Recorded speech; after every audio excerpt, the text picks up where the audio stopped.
This is an intro. Intro. Hustle and Flow Chart with your boy, My boy. Matt Wolf and Joe Fair. Hey. Joseph. Yes, sir. Welcome back. Hey, I'm here. You're here. Welcome back to you two. You're here. You made it. We've been in the same room for a while. I know. Jimmy Fallon says that at the beginning of, what's his show? Is his Tonight Show? Yeah. Yeah, so at the beginning of the Jimmy Tonight Show, every single episode, he goes, "You're here, you made it." Hey, that's an accomplishment if you think about it, man. There's a lot of crazy people out there, a lot of things you got to get somewhere, flying in a plane. Trying to just get around New York. True. I mean, it's an accomplishment, so. Yeah. He's probably just talking about traffic. You're here, you made it. Probably true. You're on time. Yeah. Well, someone else is actually here with us as well today. And he was also on time. Yes, he was. Luckily, we have pretty dang good guests where everyone seems to be very punctual. It's Yes. nice. Today, it was... I love this interview. I love this conversation. It's not an interview. These are conversations. Well, and this is one that I think I've been wanting to do for a really, really long time. I've bought multiple of his courses. I have his book. Mm-hmm. I listened to his podcast. So he's someone that I was really excited to have. And it's Mike Dillard. It is the Mike Dillard of MikeDillard.com. Previously of Self-Made Man, and also the Elevation Group. Yeah. And also Magnetic Sponsoring. Yeah. He's just done found the book actually on your bookshelf, so I'm looking at it right now. Yeah, he's done some amazing stuff throughout his career and had a lot of businesses and a lot of sort of reinventions, and we're going to get into all of that. He kind of goes into his story, but I think the part that that got really interesting was towards the end when we started talking about anxiety and depression and overworking and trying to build monster companies and how it takes a toll on your body and your mind and that kind of thing. It's the stuff that that I think every entrepreneur feels but just doesn't really talk about, and that's where we're trying to do more. We're trying to talk about that more on this podcast, and because it's like our therapy sessions we were talking. It's like our therapy sessions are starting to leak over into these interviews or these conversations we have with others. And Mike was so dang gracious and amazing for being so open with us. Like this, we didn't expect it, but we went down some very big rabbit holes all over the place just in his story. But yeah, like what you're saying, Matt, with the stress, anxiety management, and how he did have a brain injury, his nervous system, and he was very open with how he's had to basically change his life. And it's still, but we all have our own struggles and things happening, and yeah, just with the technology and constantly being on and scrolling and keeping up with the news and the latest, it's like there's something coming, man. Yeah. And that's what Mike was talking about. So we'll let him talk about all that. So we dive into his story. We dive into, a lot of this type of conversation about sort of depression and anxiety and working yourself too hard. We talk a lot about podcasting and why podcasting is so effective. We talk about different business models. He very openly shared about which businesses worked and which ones didn't work. That was super cool, I thought, because he was like, yeah, that one did not work. Yeah. And I blew, I don't have to say you wasted money because you didn't. You invested this money and it did not work out. Yeah. And so a lot of good topics in here. And of course, as always, we took notes on it. Oh yeah. Always. So hustleandflowchart.com/comp. You can go and get the notes from this episode that we hand wrote and then had a typist go and type up after we hand wrote them in cursive, no less. We actually have a monkey in the corner who's very, very good penmanship. Penwomanship? Is it it's a lady monkey. Yeah. So we don't use pronouns with he, she. Oh, okay. I don't know. I don't know what we're talking about anymore. So we took the notes for you, and I'm very much wanting to go back to these notes, just even for the books that he was recommending. He was tossing out all these different blurbs of wisdom, and I know so much was interwoven in his story, and all the takeaways are kind of just mixed in there. So get the dang notes, man. Yeah. hustleandflowchart.com/comp to get the notes. If you want to even better support the show and help us out and make sure that we're able to keep making shows because we're able to pay the bills, go to egpletter.com. That's how we pay the bills. it's kind of like supporting a show on Patreon where you go and say, okay, I'm going to support this show for X amount of dollars per month. But, at Patreon, you're probably not getting much for it. If you go to us, we're going to give you all of the archives of notes, all of the new notes that are coming out in the mail, of private forum community, new training videos all the time with us and our guests, and all sorts of cool perks. And it's super cheap right now, and it really, really helps support the show. That's at egpletter.com. And also, if you just want to get the notes for just this episode, go to hustleandflowchart.com/comp. They're available for a very, very limited time, so make sure you go quickly after listening to this episode if you want to get them. Alrighty. Thank you very much for listening. And I don't even think we said this is the Hustle and Flowchart podcast. Did we say that at the very top? I don't know. Probably not. Probably not. We have a bad tendency of just forgetting about that. But our intro music thing, your beatboxing, that covers it. Does say it. Okay, perfect. All right, let's go chat with Mr. Mike. Hey, Mike, welcome to the show. How's it going? Glad to be here. Doing great, man. Yeah, and thanks for coming on. I know Kurt Molly. We all work with him, I think, pretty close. And great buddy of ours. And he's like, dude, you got to get Mike on the show. And further investigation. I know you've been like changing some stuff up with the business, at least the part that the public can see. I'm like, but this is very similar to a model of how we run stuff. Podcast kind of leads a lot of the content, interviews, and subscription business. Yeah, I'm sure a lot more that's happening that we don't know about.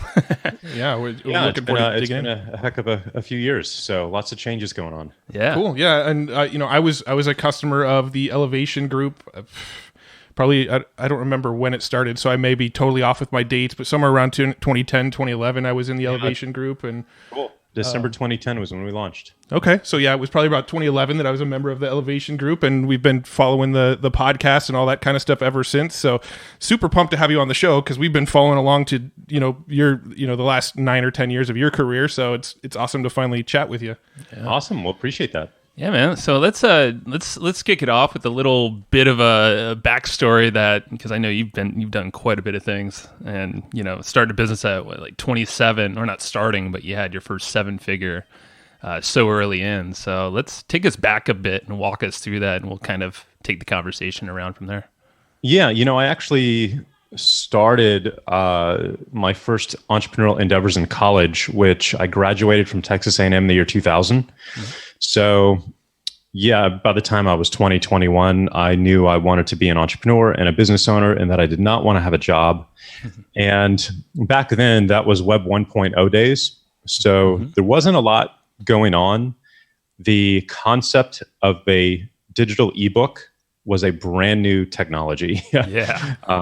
There were no videos online at that time. If there was, it was really rare, and you usually didn't have the bandwidth to watch it. So I really got my start in the network marketing industry. I know that's a pretty popular industry, at least it was, with college students, because that's one of the few businesses that you can start for a couple of $100. Mm-hmm.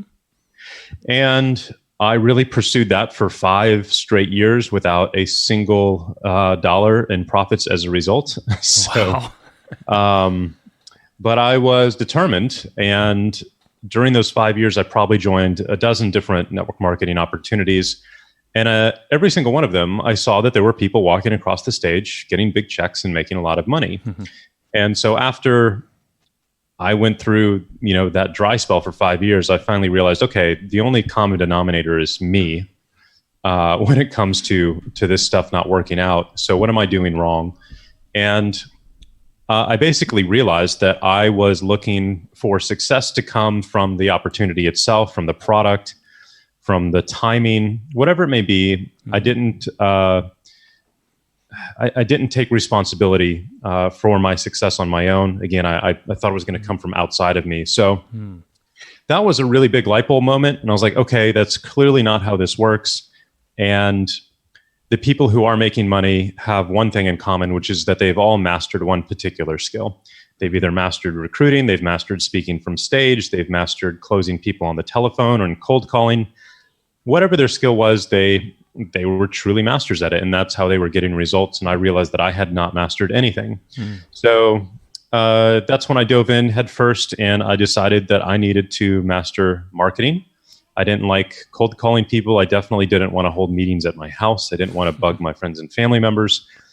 And I didn't want to call leads or buy leads. So everything that I was told to do in that industry, I decided I didn't like to do and didn't want to do. So that really inspired me to come up with a creative solution to that problem. And again, back at that period in history, internet marketing was a brand new thing. So I discovered Dan Kennedy and direct response marketing. I learned what copywriting was.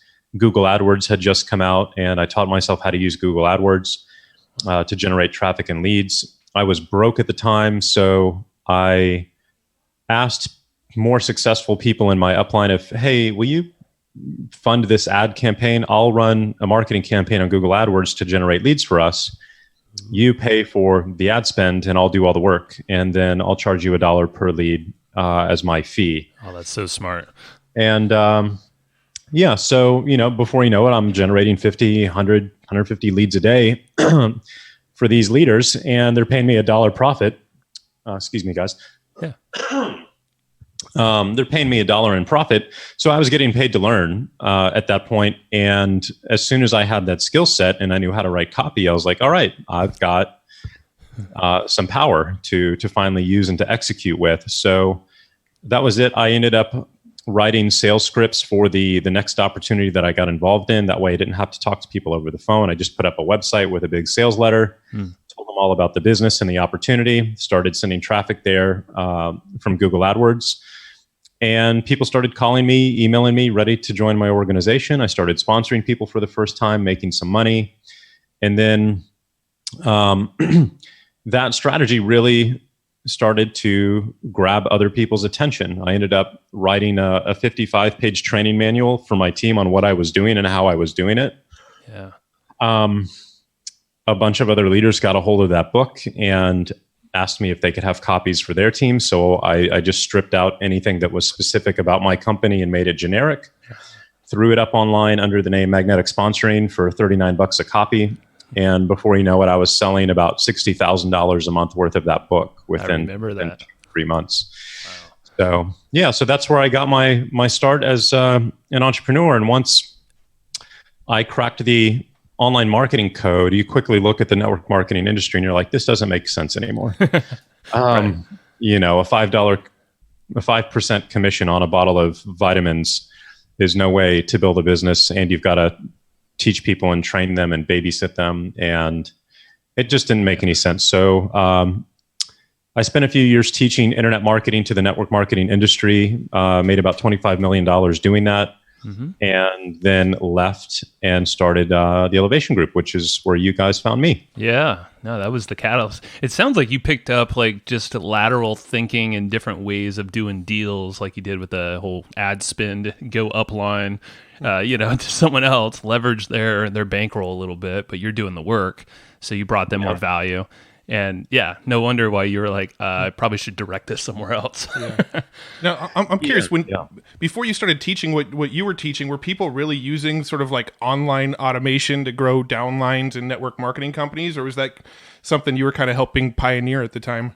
I remember there being like these automated marketing systems that tried to do all of the selling and recruiting for you, and it would build your downline for you. And that was just a bunch of garbage. If you really want to build a business in the network marketing industry, you have to truly train people to become professionals at that business. And back in my book, I use a phrase that I still talk about this day, which is that network marketing is an industry of marketing and promotion pursued by people who have no idea how to market and promote.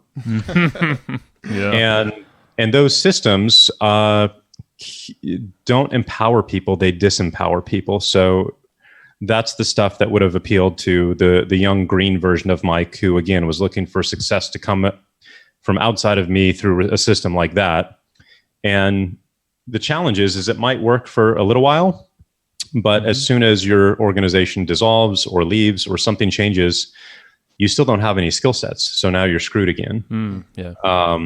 And so for me, that was I had clarity around that very quick. I was like, this is a dead end and a bomb just waiting to happen.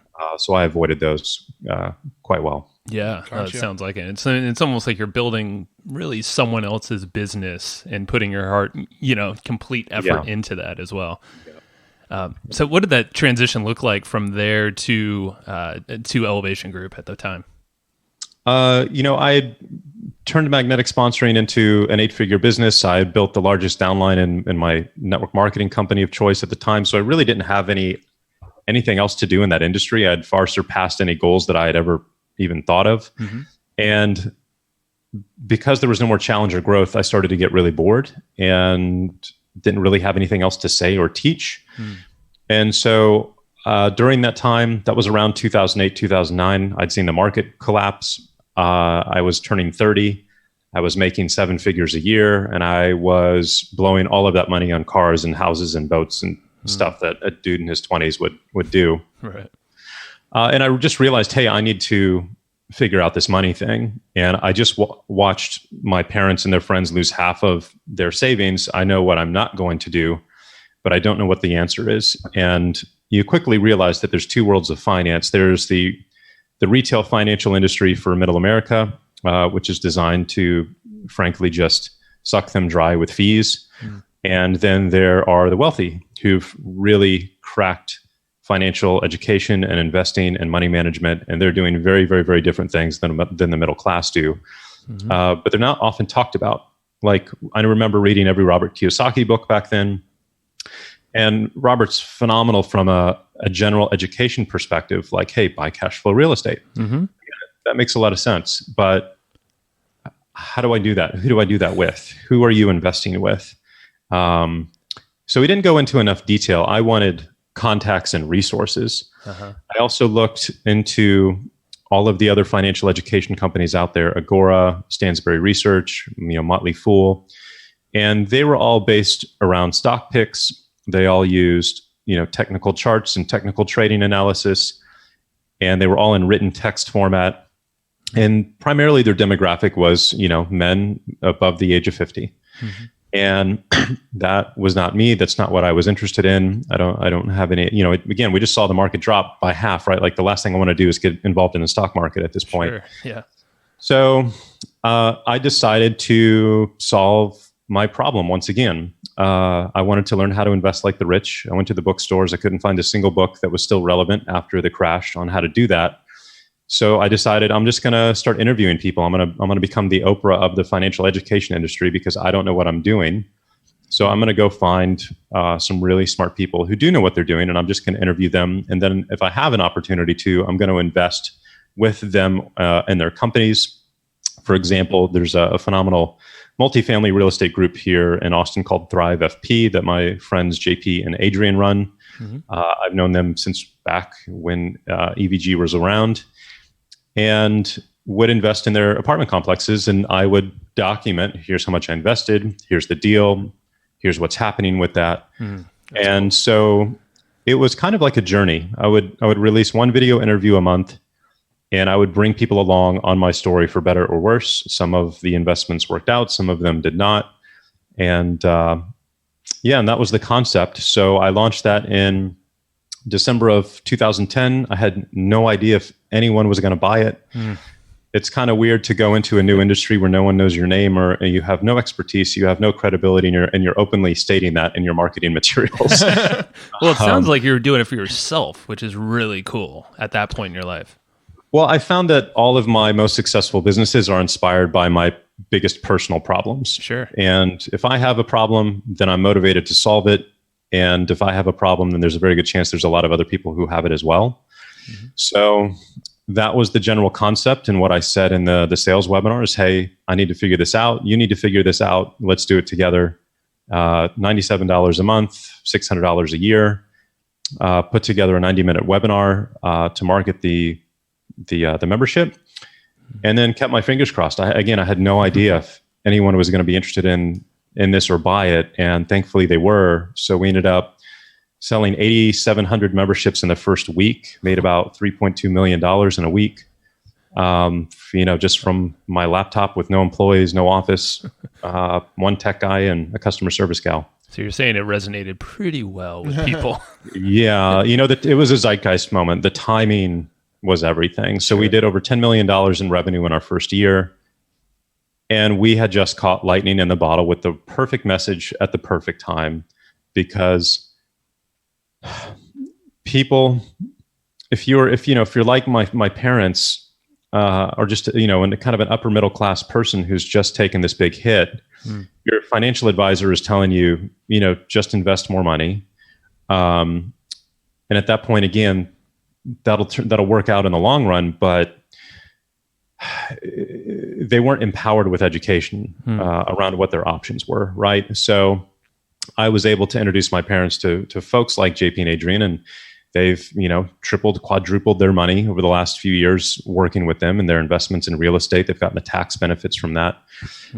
So timing was everything. And then ironically, around 2013, 2014, earlier than that. So around 2012, 2013, as the economy improved and recovered, the business quickly started to just kind of go away. The webinar had run its course. The doom and gloom scenario, that was discussed during that webinar was no longer present, and the market changed. But fortunately, I had left the business by 2013 to my business partner.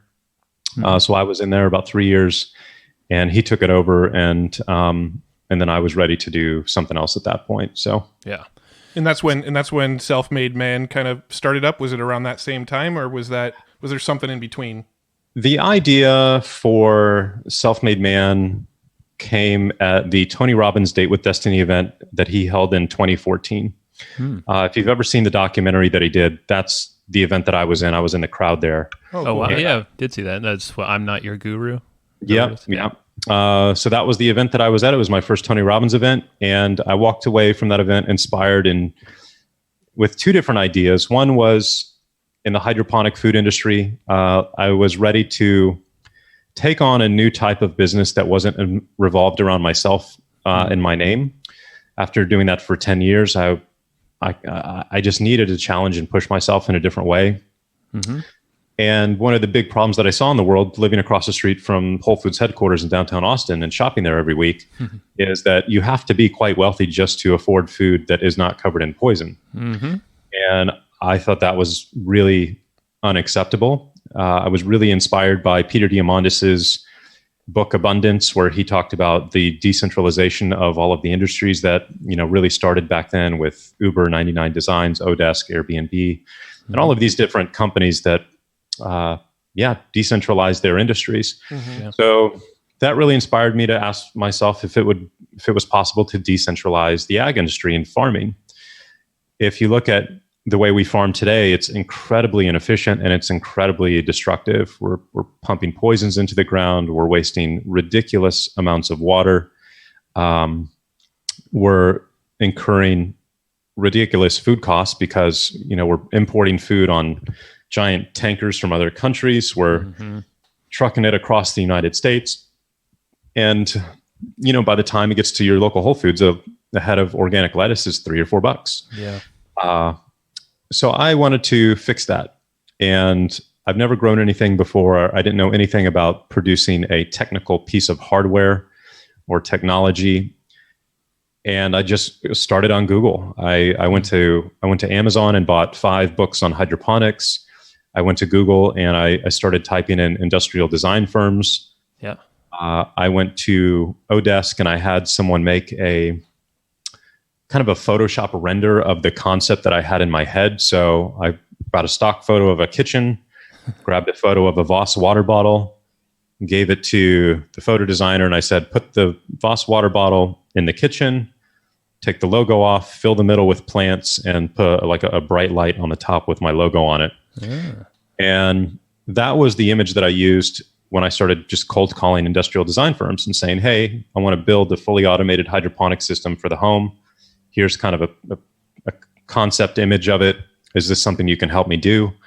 And I eventually found a company called Whipsaw in Silicon Valley that said yes. They had designed a lot of really high-tech, great-looking tech products like the Drop Cam and a bunch of others that look like they're out of Apple, basically, which is what I was going for. I was like, I want this to look like Apple made it, and I want it to look like a piece of art in your home.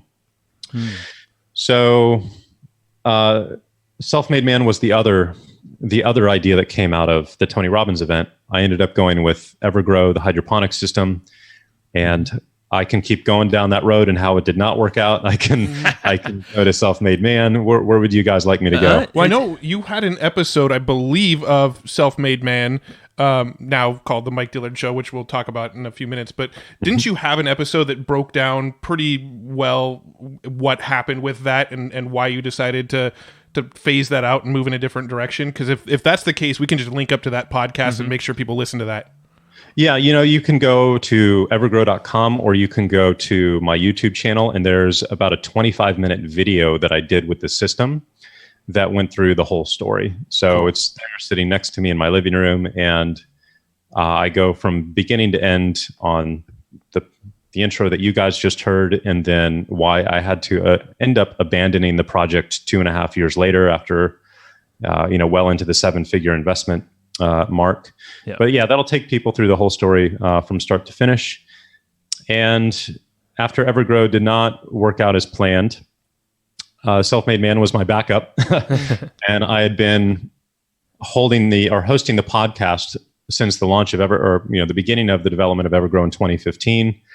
And the podcast was the way I was really keeping in touch with my audience on a weekly basis. I didn't have time to pursue the internet marketing education stuff that I had done previously while developing Evergrow. Mm-hmm. And a podcast was really the most efficient way for me to keep delivering value to my audience on a regular basis. And it really kind of took on a life of its own.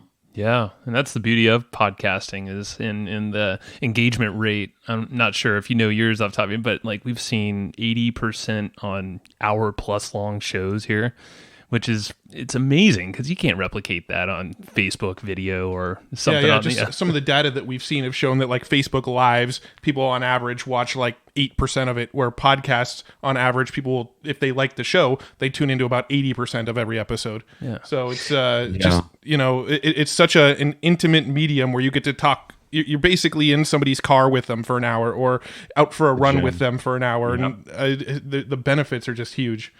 Yeah, absolutely agree. There's some drawbacks too in the fact that it's hard to ask for sale on a podcast. There's no link to click, things like that. But from a relationship building and a rapport building standpoint, it's phenomenal. So the feedback that I've gotten from listeners, there's people who've listened to every single episode.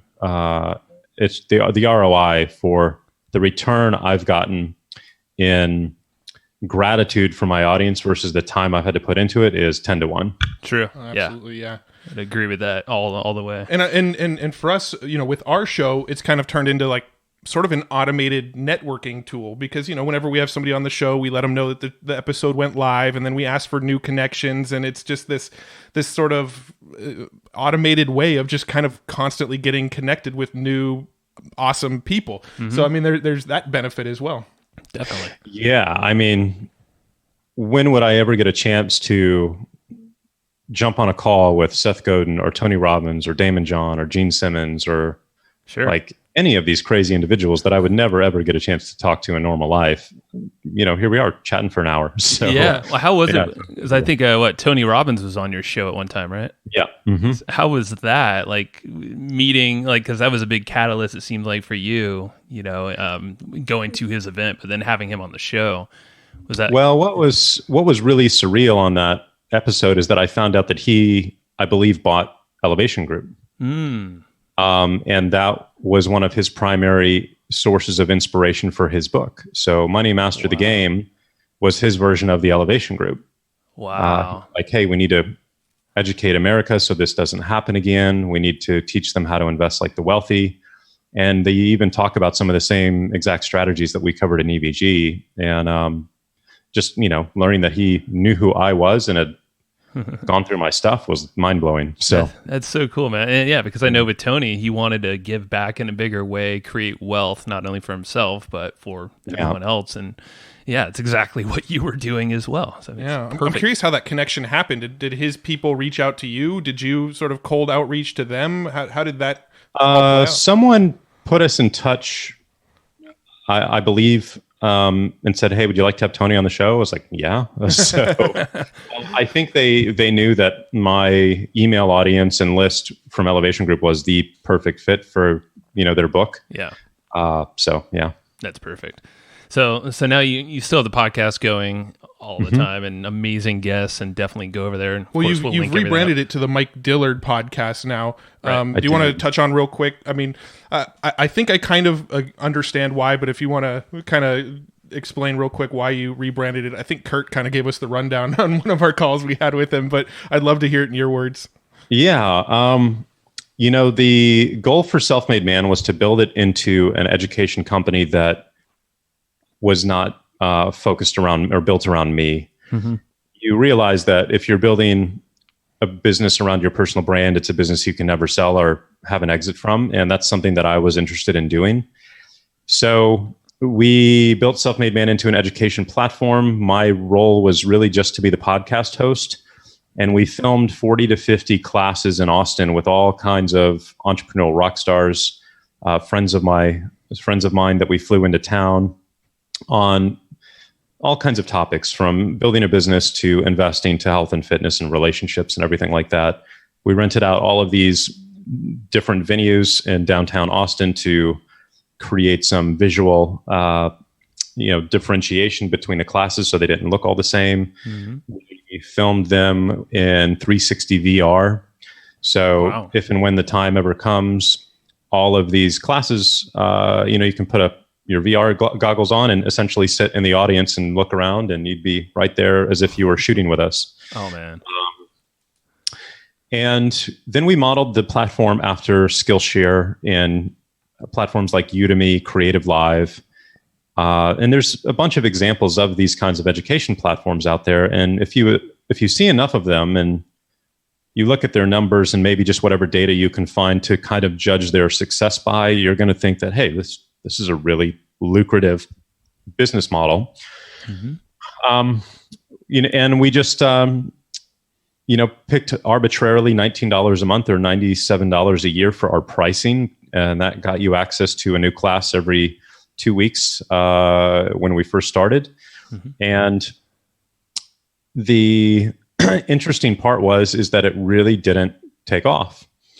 I had one of the biggest mistakes I made is I had the entire platform coded with, a great design company in California. They've done work for like Porsche and lots of really big companies.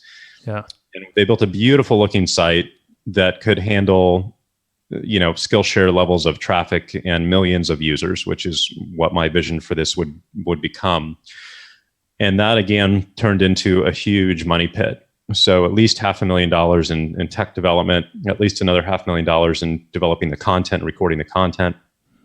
Mm. So I'm into this thing for 7 figures again. And when we launched it, by anyone's standards, it was a success. By my standards, it was not. Mm-hmm. And the really challenging part was when you have a big platform like that, that's not a single funnel like that you would create in ClickFunnels or Kartra or something like that. Mm-hmm. You don't really know what button to push or lever to tweak in order to increase conversion rates. It's kind of a big open architecture, and you have to just start poking and twisting and testing things here and testing things there. Yeah. And the challenge is when that software is all proprietary, is every single change has to be custom coded and rewritten, tested. And so I'd say, hey, let's try this workflow or this split test. And they'd be, sure, that'll be 2 weeks, 3 weeks, and $30,000. Yep. Right. Mm. And that was just the killer. That's what killed the business, is that it wasn't producing enough revenue, because now we have the content production, we have the employees, we've got $30K a month, $50K a month in tech development, and at $19 a month in customer, value, we needed tens of thousands of members, which we did not get. I don't remember how many we started with in the beginning, but it wasn't hundreds of thousands of dollars a month in recurring revenue. Mm-hmm. So that eventually just bled the business dry, because we couldn't split test quick enough and efficiently enough in order to get the flow optimized so that we could acquire customers profitably. Mm-hmm. And what was really interesting is that about a year and a half later, I found out that Creative Live laid off half of their employees, 3,500 people. Oh, wow. And they had all, Skillshare and Creative Live. Skillshare raised $30 to $40 million in venture capitals, Creative Live over $70 million. And so it really wasn't working out as I assumed that it was for any of them. Yeah. And so that was it. And a year ago, a couple of months after we launched, I had a kind of a medical emergency, if you will. It went through a brain injury that I'm still recovering from. Mm-hmm.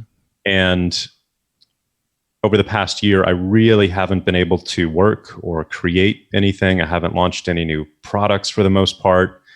Had to let the tech team go. And so the platform was just kind of sitting there, and going through the health challenge that I've gone through.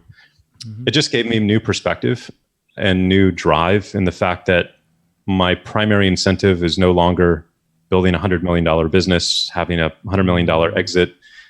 When you're facing the fact that you might not be around much longer, you're like, you know what? None of that shit actually matters. Yep. Yeah, man. I'm just going to focus on getting better, and I'm going to do what I really enjoy and what's made the biggest impact,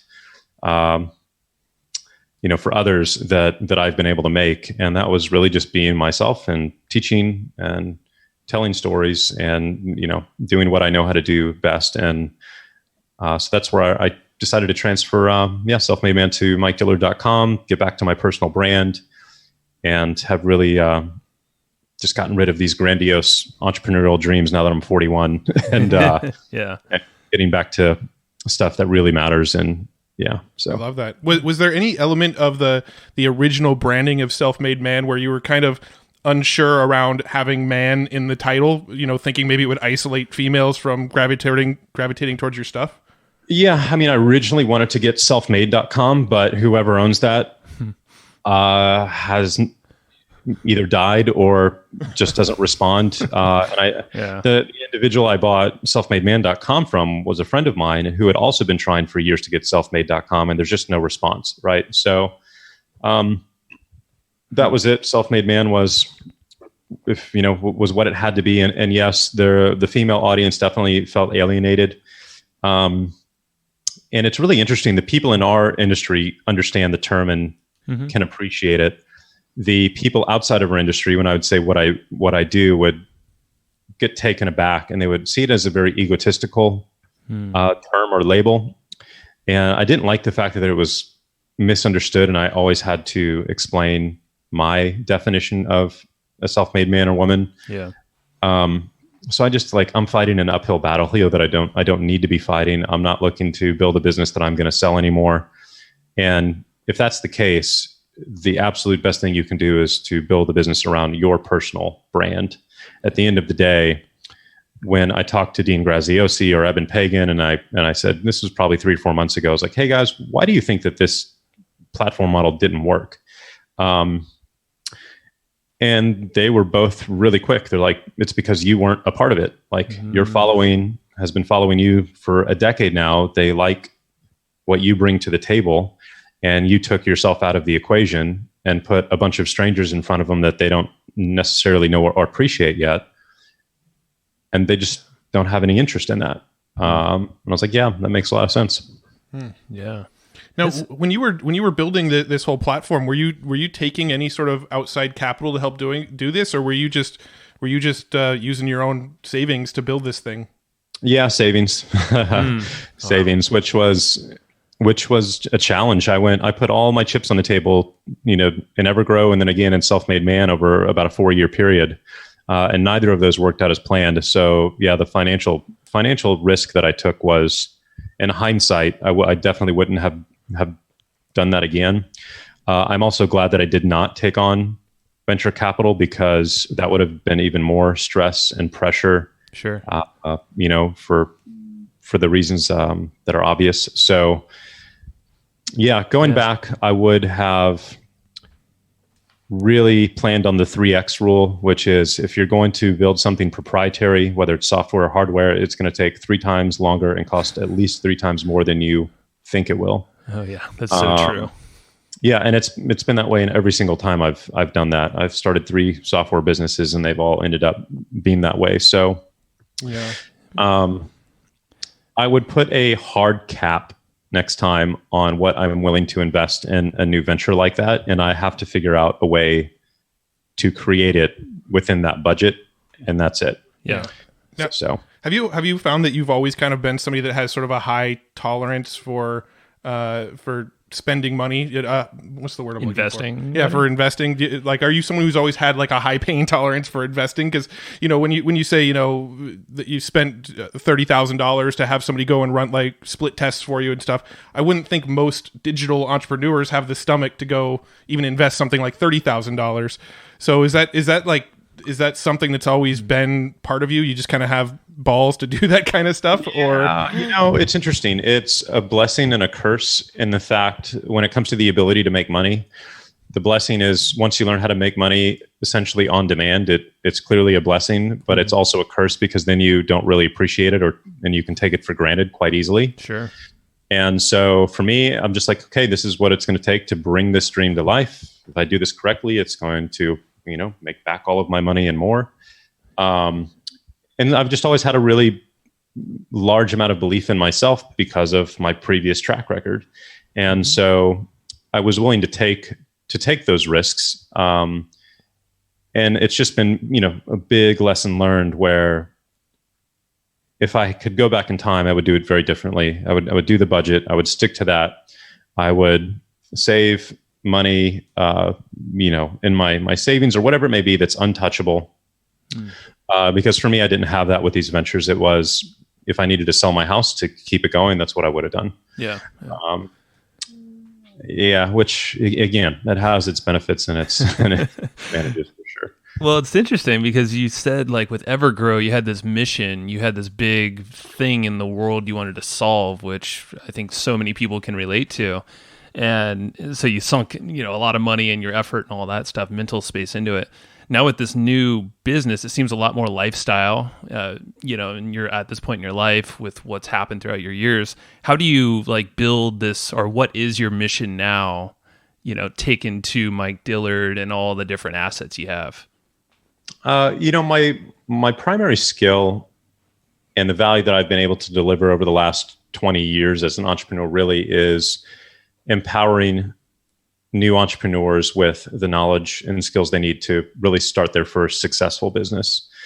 I've got dozens and dozens of students. I don't know how many, but at least 5 or 6 that have built multiple 8-figure businesses, just starting with my book. Dozens and dozens more who've built $1 million businesses. And I don't know what the rest is, but that lights me up in a really big way when I get a text or an Instagram message from somebody that says, hey, I bought your stuff. I built this, changed my life. I was broke and now I'm making X amount of money and my family's financially free and we're out of debt. Like that is what I'm here to do. So at the core of what I'm doing moving forward, that's really at the heart of it. We're going to be taking the classes on the platform now, moving those behind a paywall, and I'm going to essentially be turning that into a year-long mentoring program where I'm going to drip out one of those classes per week in a very specific order, where they're all linked, and take someone over the course of 12 months from the very beginning of starting a business to the very end, where you're dealing and learning how to set up an estate plan and asset protection and invest in multifamily real estate and all of that good stuff. And then obviously all of the business pieces in between. And that'll be the primary way that I serve the newbies, if you will, people who are just getting started. And then after that, I'm not really sure. There's a big opportunity out there these days to help larger, more established businesses that are already doing at least 7 or 8 figures in revenue, with some of the more modern marketing techniques that we use. Right. And one of the biggest lessons that I've learned in the last few months is that it's easy to take what you know for granted and assume that everybody else already knows it, which is a very expensive assumption to make. I sent out an email to my audience, who are in the online marketing industry a few months ago. And I just said, hey, how many of you have a business that's making at least $25,000 a month? And if you have that, how many of these 5 online marketing techniques do you use? And it was very basic stuff, upsells, split testing, retargeting, UTM codes, and exit pops. And I had, I believe, 500 businesses respond that said, yes, we're making at least $25,000 a month. And out of those 5 strategies, which I assume anyone online is using, 80% of them said they weren't. Wow. And that just kind of points you in the direction of the low-hanging fruit if you want to go help them. You know exactly what to go help them with. Well, it's not only that, but these are like people already in my online marketing audience. They're already paying attention to online marketing. Right. So that means when I look at downtown Austin, 80 to 90% of the law firms, the accounting firms, and all of these other businesses and all of these other high rises are not using those.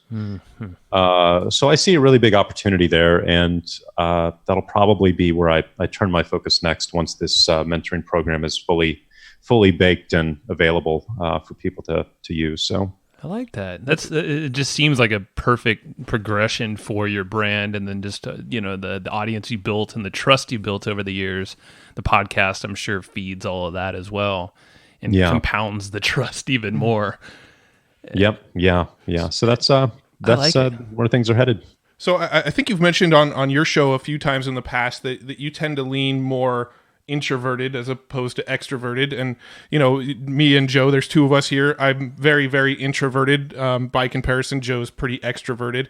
And I'm curious how that has affected your business. If this is even true, you can tell me I'm wrong if I'm wrong. But how has that affected your business? Do you struggle to do the whole networking and going to conferences and a lot of that kind of stuff because of the introversion, or how has that played out for your business? Being an introvert is great for online marketing because what we do typically requires us to sit in front of a computer for 10 hours a day. So it fits me perfectly in what I like to do. I like to think, I like to write, I like to create, and that really requires just a lot of alone time and quiet time. A lot of the most successful internet marketers out there are all ironically the same Myers-Briggs type, which is INTP. So that's what I am. Evan Pagan is an INTP. Frank Kern is an INTP. And there are a few others that you would recognize as well. And so for some odd reason, that personality type tends to do quite well in this industry. At least when it comes to writing, that's what all 3 of us have done. We've made our money creating information products and selling those. At the same time, opportunities come from networking and from putting yourself out there and going to events and going to conferences. There's 2 ways to change your life instantly, and that's to acquire new information or to meet new people. And people are probably the most powerful one of the 2, meaning if you were to meet someone like a Kurt Malley or me or whomever at one of these events and build a relationship, that relationship could change your life within a week or 2. And so you definitely need to get out there and go shake hands and get involved in these events. The opportunities that come from that, you really just can't even comprehend. Now, has that impacted the podcast at all? Are there still people that if they were to come on the show, maybe mentally you still put them on a pedestal and you'd be sort of, shitting yourself a little bit if you were to interview them? Not really. I would have to say the only time I've truly been nervous was probably with Tony and maybe Gene Simmons, where it's like, the head of KISS. It's like a legendary dude, right? So those 2 were probably the biggest celebrities, quote unquote, that I've spoken to, where I did get kind of butterflies before the show started. As of right now, maybe that would be the case it would have to be just like a super, super A-list type of individual. Maybe Lewis Hamilton, since I'm a big race car driving fan, or something like that. But once you do so many of these, it just kind of comes naturally. I don't do really much prep work for my interviews. I do maybe 30 minutes of looking up somebody's website and bio and that kind of stuff. And I try to come to the table with one big topic that I would like to focus on, and then I let the conversation go where it goes. Love it. Yeah, I mean, so that's similar here. Very similar. It's funny because I started podcasting myself back in 2010, and one of my original motivations for starting a podcast was to get over my introversion. If I start reaching out to people who I put on a pedestal who make me nervous, and I start getting on calls with them, and I start realizing, hey, they're just real people who are going through the same shit I'm going through, who have had the same struggles. Maybe they're at a different place along that spectrum, but that was actually how I sort of forced myself to become a little bit less introverted. So I think it's working. You're doing well. Well, Mike, you mentioned this earlier, and this is something Matt and I want to kind of bring to the show more and more. Is you said, I forget exactly where it was in the story, but managing stress and just the load of stuff you're doing, and obviously the pitfalls of losing a bunch of money or investing a ton and seeing that not pan out. How do you typically manage anxiety, stress, and just your day-to-day? Do you have some go-to practices? Well, I didn't, and that's why my nervous system broke. So, got it. No, looking back, I would wake up, drink a ton of caffeine, work stress, take a break, play an even more stressful video game, and then race cars on the weekend. Oh, Jesus. And so it isn't stressful at all, right? Not at all. Yeah. I mean, I was basically, have been living on adrenaline for 10, 15 years, and that was just my normal. But, hitting 40, my body was like, F you, not anymore. And it just simply could not put up with that kind of abuse or, workload anymore. And it just cracked. So I'm actually probably going to write a book about this whole last year, because I've gone down the plant medicine road. I've done MDMA and ketamine and Wachuma and all of these different alternative medicines and therapies to heal. And I'm seeing more and more entrepreneurs who are hitting around the age of 40, starting to see some of the same health challenges. And so I think this is going to be a really big epidemic that's going to hit our industry here and has already started to. And I think it's going to get even worse with the younger generation who are, frankly, their brains are just going to get scrambled by scrolling and social media and consuming, content at such a rapid pace. Even just the eye movements of following Instagram as you're scrolling through as fast as it'll scroll, that affects your brain and how it's wired and your brain chemistry, your attention span. Oh, for sure. VR is going to totally F people up. These poor kids are going to get into VR, and your brain doesn't know the difference between a real threat and a virtual threat. Right. And that was one of the things that I learned is when I would take a break from work, I'd go play PUBG for, an hour. And if you don't know what PUBG is, it's a real time simulation, like realistic simulation where you jump off a plane onto an island with 100 other players, and it's a fight to the death to the last person. Oh, wow. Oh, geez. I've never heard of that one. Okay.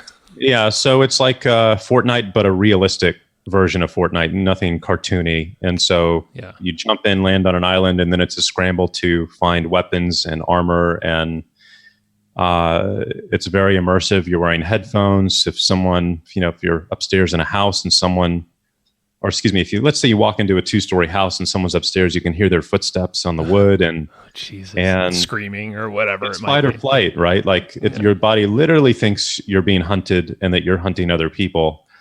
And what I didn't realize is that your brain doesn't know the difference between that game and thinking that you're actually going through that experience. And what makes it worse is that you're going through that experience for a few hours a day while sitting in a chair.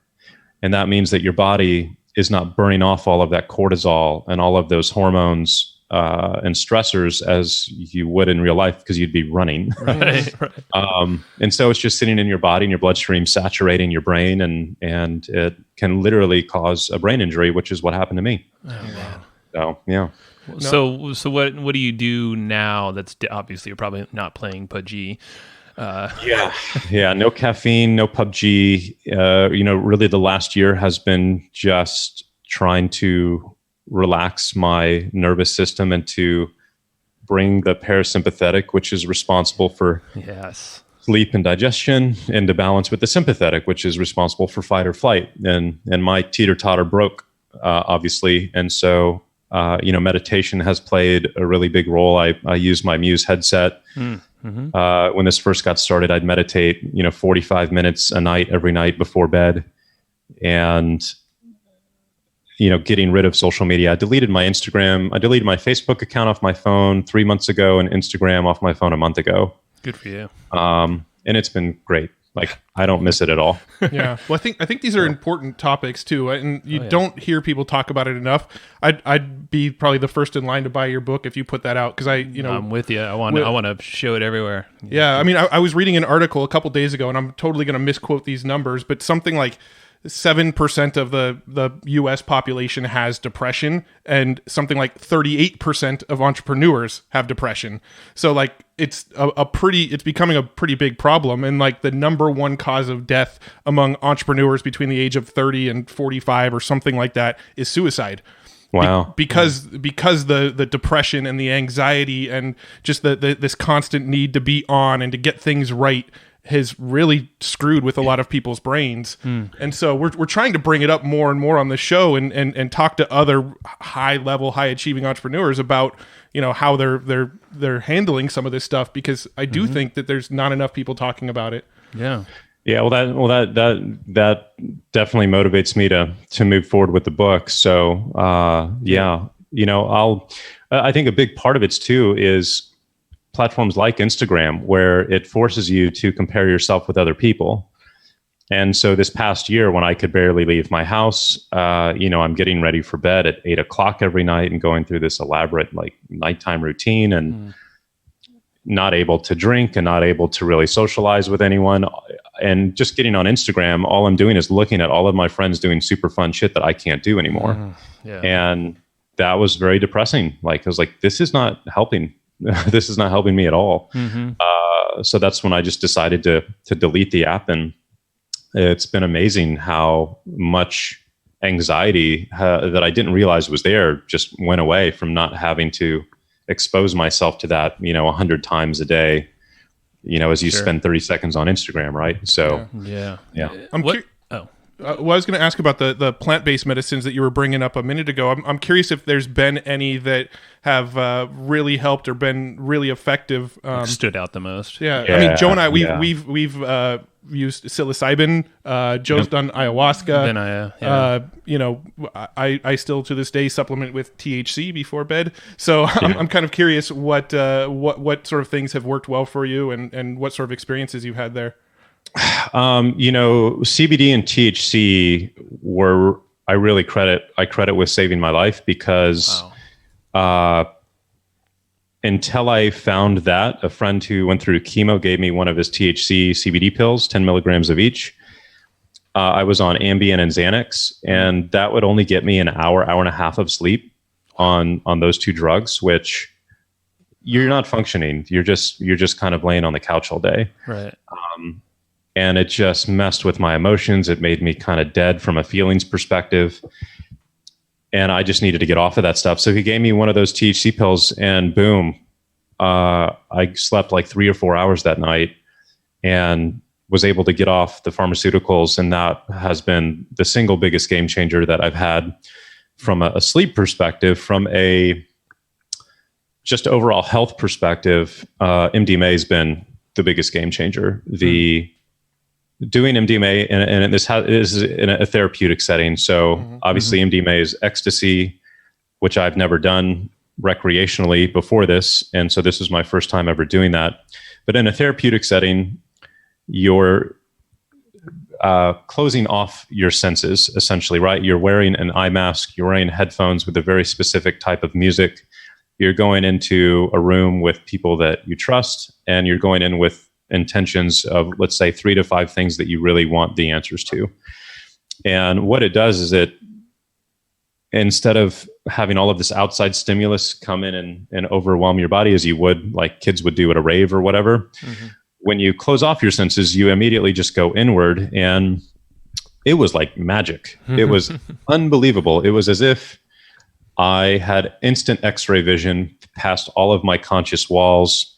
stories and whatever it may be. And I could instantly see into my subconscious and go back all the way to 4 or 5 years old and see why I made decisions or why things happened, or I could just see the matrix, right? Yeah. Of essentially my life in a way that I don't think you'd be able to otherwise. And so that 3-hour session to me was the single most significant experience I think I've ever had. That's amazing. Yeah. There is something special with all of these plant medicines out there. And with my ayahuasca experience, it's very similar in a very, safe setting, not clinical or anything, but very similar to what you described. And you walk away. I think I journaled 10 pages by hand, like almost immediately the next day. It just flowed out. Yeah. Have you ever tried Wim Hof breathing or some of those techniques? I downloaded his app and I did it once or twice, but I stopped because when I was doing this was probably 3 or 4 months ago, my nervous system was still really fragile. And I did not know if his breathing method was stimulating the sympathetic or the parasympathetic. Right. Yeah. And I couldn't tell. So I was like, I'm going to hold off on that until I get the answer to that question. But I'm trying to think of. Yeah. Well, and I bring it up because you said the parasympathetic thing, because with belly breathing, because I know I've been practicing this for a bit, you can completely change that parasympathetic, the fight or flight, with just like deep belly, not the chest breathing. Like that's a tool I go to immediately whenever I'm like, like wait, breathe. Yep. It's so cool, man. I love that you're bringing it up, and thanks for being so open too. Yeah. Like I said, it's, I kind of feel an obligation because I don't want this to happen to anybody else. And I see a wave of people that are about to break. For me, it was losing sleep. For other people, it could end up being cancer or something else. And so, Well, you're doing the right fight. There's got to be a point of service that I can use to help other people through having this experience. So and I think what you're doing, just sharing the journey. I mean, kind of what you've always done with your business is just sharing the journey. And I think more people need to share the journey, but share the good and the bad. Yeah, without a doubt. I look at Neil Strauss as a big inspiration for that. If you've ever read his last book on relationships called The Truth, no, that was an unbelievably raw and revealing book from him as far as his transparency about the good, the bad, and the ugly with him and his growing up and in relationships. Like the level of detail he was willing to go into and share publicly was astounding. And it's just something I'll never forget, because the amount of courage it took him to do that was just unbelievable. But it's a book that will, once you read it, it will stay with you forever. So I'll be picking that up for sure. Yeah. Well, I want to be respectful of your time. We got a couple minutes here. One of the last questions we always ask people is if they have any book recommendations. And you just mentioned The Truth by Neil Strauss. Is there Abundance was in there as well. Yeah, Abundance, which I've never actually read that one. I did read Bold, which was amazing, but haven't read Abundance yet. Are there any other books that you tend to refer back to often or recommend to people often? Hacking Growth was one of the best books in the last year or two, where I was like, oh my gosh, you need to read this if you own an online business. So that was one. And then I think Aubrey Marcus's book that's a good is one. Great. Own the Day, Own Your Life. Yeah, there it is. Yeah. So I think those 3 or 4 are great places to start for sure. That's solid, Mike. And where's the best place to send folks? Just MikeDillard.com. We're giving away, if you want, we're giving away a free class with Cameron Harold on the homepage there about how to create a vivid vision for your business. And just an awesome. He's got a book called Vivid Vision, and it's just, man, it's awesome for any entrepreneur out there who's trying to come up with a clear vision for their business that they can communicate to, not only to their customers, but to their employees and team members as well. So love it. And everybody listening needs to check out the Mike Dillard podcast as well. It's one of our favorite podcasts. I don't actually listen to a ton of business podcasts these days myself, but yours is one that I still do listen to. I think it's yours and Noah Kagan. So that's right. Cool. Two Austin boys are the only two that I listen to. I'm okay with that too. And I would second that statement. and Ryan Moran's got a pretty good one too. to. Yeah. Man, you guys got to come to Austin or something. This town is becoming a giant center of gravity for entrepreneurs with everybody who's moved here in the last couple of years. So it's true, man. Yeah, we're out there often. We're in San Diego, which kind of used to be the hub, but Austin's stealing everybody. We're like, come on. But it's good, man. All right, Mike, I appreciate your time so much. You bet, guys. Thanks for having me so much. Thank you, man. Bye. All right. Thanks, everybody, for listening to this episode of the Hustle and Flowchart podcast. Before taking the time to listen, we want to give you something a little bit special. Every single episode that we do, we actually have somebody on our team take notes. We basically have a Cliff's Notes version of every episode where you can go and find all of the tips and tactics that they laid out, all of the resources that they laid out, all the good stuff from this episode. We actually have a nice simple notes version that you can find on our website. So go to evergreenprofits.com, find this episode that you just listened to, and give us your email address and we'll send you the notes. Thanks for listening. Go get it. Wiki.